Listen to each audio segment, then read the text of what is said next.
तुम देर कर सकते हो, वक़्त देर नहीं करेगा। ये हमारी आंखें हैं नहीं बल्कि दूसरों की आंखें हैं जो हमें बर्बाद करती हैं। अगर सिवाय मेरे तमाम दुनिया के लोग अंधे होते तो मैं कभी उम्दा लिबास और खुशनुमा सामान की परवाह न करता। तैयारी में नाकाम होने का मतलब है कि आप नाकाम होने के लिए तैयारी कर रहे हैं। आप रुक सकते हैं, लेकिन वक्त आपके लिए नहीं रुकता। दोस्त बनाने में धीमे रहिए और बदले में और भी।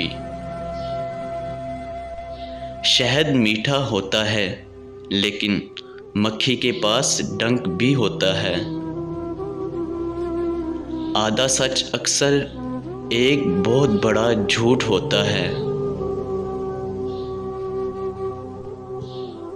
पाँव की लग़ज़िश के बाद तो संभला जा सकता है, मगर ज़बान की लग़ज़िश के बाद संभलना नामुमकिन है। जो कुंजी इस्तेमाल की जाती है वो साफ़ और चमकदार रहती है।